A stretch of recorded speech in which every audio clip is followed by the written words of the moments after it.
Language, Grade 1, Quarter 1, Week 1, Day 2. Let's learn about talk about one's experiences in preparing for school. Matatag curriculum. Hello kids, it's me, Teacher Frel. Don't forget to subscribe, like, and share, and hit the notification bell for the latest video.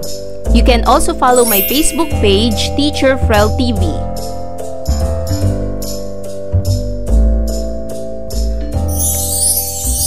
For today's lesson in language, we will discuss about talk about one's experiences in preparing for school. At the end of the lesson, the learners will be able to discuss one's experience in preparing for school and combine various symbols like drawings to express ideas about how to prepare for school. Magandang araw mga bata! Kahapon ay ating pinag-aralan ang pagpapakilala sa sarili sa pamamagitan ng pagsasabi kung sino ka. Naibahagi nyo rin ang mga bagay na gusto ninyo sa inyong sarili at sa inyong kapamilya. Ngayong araw naman ay may bago tayong pag-aaralan. Ngunit nais ko munang umawit tayo ng isang masiglang awitin. Alam nyo bang awiting ito? This is the way I brush my teeth. Sabayan nyo ako sa pag-awit mga bata. This is the way we wash our face, wash our face, wash our face. This is the way we wash our face early in the morning. This is the way we comb our hair, comb our hair, comb our hair. This is the way we comb our hair early in the morning. This is the way we brush our teeth, brush our teeth, brush our teeth. This is the way we brush our teeth early in the morning. This is the way we get dressed, get dressed, get dressed. This is the way we get dressed early in the morning. This is the way we go to school, go to school, go to school. This is the way we go to school early in the morning. Tungkol saan ang ating inawit? Tama! Ang ating inawit ay tungkol sa paglilinis ng katawan tuwing umaga bago pumasok sa paaralan. Ang paghahanda sa sarili o ang paglilinis ng iyong katawan pagkagising sa umaga ay mahalagang makasanayan mo tuwing umaga upang ang iyong katawan ay laging mabango at kaaya-aya. Hindi lamang tuwing umaga, maganda rin na maglinis ng katawan bago matulog sa gabi upang maging mahimbing ang iyong pagtulog.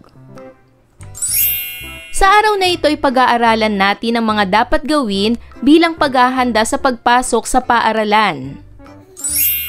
Maraming paghahanda ang ginagawa upang maging maayos ang isang mag-aaral bago pumasok sa paaralan. Sa paghahanda, una, dapat maagang matulog at maagang gumising upang hindi mahuli sa klase. Pangalawa, maligo ng maaga bago pumasok sa paaralan. Pangatlo, magsuot ng malinis na uniporme. Pang-apat, kumain ng masustansyang almusal para may lakas sa pag-aaral. Pang-lima, magsipilyo ng ngipin pagkatapos kumain. Pang-anim, siguraduhing kumpleto ang mga gamit sa paaralan gaya ng bag, notebook, lapis, papel at iba pa. At pang-pito, magpaalam sa magulang sa iyong pagpasok sa paaralan. Ginagawa niyo rin bang mga paghahandang ito mga bata? Ngayon ay dumako na tayo sa pagsasanay. Iguhit ang masayang mukha kung ang isinasaad sa pangungusap ay tama at malungkot na mukha naman kung mali. Unang bilang, maagang natulog si Lisa upang maaga siyang magising para pumasok sa paaralan. Ito ba'y masayang mukha o malungkot na mukha? Magaling! Ito ay masayang mukha. Pangalawang bilang. Nagbihis na agad ng uniforme si Donnie kahit hindi pa siya naliligo. Ito ba'y masayang mukha o malungkot na mukha? Magaling! Ito ay malungkot na mukha. Pangatlo. Bago natulog si Leslie ay ginawa muna niya ang kanyang takdang aralin. Ito ba'y masayang mukha o malungkot na mukha? Tama, ito ay masayang mukha. Pang-apat, nagmamadaling pumasok sa paaralan si Kiko kaya naman hindi na siya nakapag-almusal pa. Ito ba'y masayang mukha o malungkot na mukha?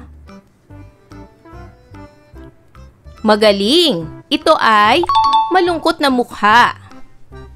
At pang-lima, bago pumasok si Mira sa paaralan, ay sinisiguro niyang kumpleto ang dala niyang gamit. Ito ba'y masayang mukha o malungkot na mukha? Tama, ito ay masayang mukha.